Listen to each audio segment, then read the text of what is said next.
যে ব্যক্তি রোজা রাখা অবস্থায় মারা গেল, আল্লাহর কাছে তার মর্যাদা কত বেশি।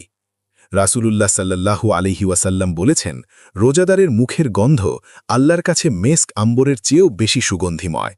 যখন দুনিয়াতে ইফতারের সময় হয়, তখন কবরের ভেতরে ওই রোজাদার বান্দার জন্য আল্লাহ তাআলা ফেরেশতাদের মাধ্যমে জান্নাত থেকে বিশেষ ইফতার পাঠান। তার সামনে এমন সব ফলমূল আর পানীয় পেশ করা হয়, যা পৃথিবীর কোনো মানুষ কখনো দেখেনি, কানেও শোনেনি। জান্নাতের সালসাবিল বা তাসনিম ঝর্ণার ঠান্ডা পানীয় তাকে পান করানো হয়। সারা দিনের তৃষ্ণা মিটিয়ে তার রূহ প্রশান্তিতে ভরে যায়।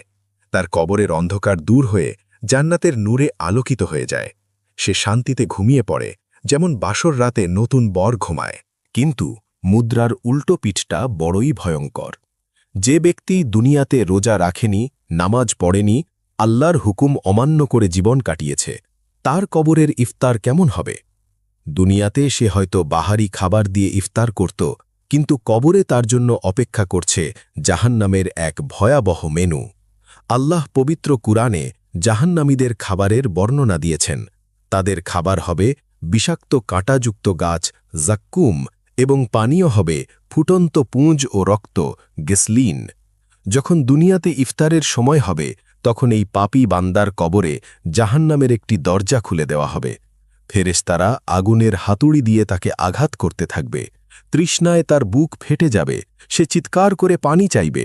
তখন ফেরেশতারা তার মুখে তুলে দেবে সেই ফুটন্ত পুঁজ আর রক্ত, যা মুখে দেওয়ার সাথে সাথে তার নাড়িভুড়ি গলে বের হয়ে যাবে। এটাই তার ইফতার, এটাই তার সারা জীবনের অবাধ্যতার প্রতিদান। প্রিয় দর্শক, আজ আপনি বেঁচে আছেন, আজ আপনার সামনে দস্তরখান ভর্তি ইফতার আছে, কিন্তু মনে রাখবেন, আপনার কবর খোঁড়া হয়তো শুরু হয়ে গেছে। আপনার কাফনের কাপড় হয়তো বাজারে চলে এসেছে। আজ আপনি সিদ্ধান্ত নিন, আপনার কবরের প্রথম ইফতারটি কেমন হবে? জান্নাতের ফেরেশতারা কি আপনার জন্য জান্নাতি ফল আর শরবত নিয়ে আসবে, নাকি জাহান্নামের ফেরেশতারা ফুটন্ত পুঁজ আর আগুনের খাবার নিয়ে আপনার জন্য অপেক্ষা করবে? পছন্দ আপনার। এই রমজান আমাদের জন্য এক মহা সুযোগ। আসুন আমরা আল্লাহর কাছে তওবা করি, বেনামাজি হলে নামাজ শুরু করি, রোজার হক আদায় করি। আল্লাহ আমাদের সবাইকে সেই সৌভাগ্যবান রোজাদারদের অন্তর্ভুক্ত করুন, যাদের কবরে জান্নাতের ইফতার পৌঁছানো হবে, এবং সেই দুর্ভাগা পাপীদের দল থেকে হেফাজত করুন, যাদের ইফতার হবে জাহান্নামের আগুন। আমিন। ভিডিওটি শেয়ার করে আপনার আপনজনদেরও এই ভয়াবহ ও সুন্দর পরিণতির কথা স্মরণ করিয়ে দিন। হয়তো আপনার একটি শেয়ারে কারো জীবন বদলে যেতে পারে।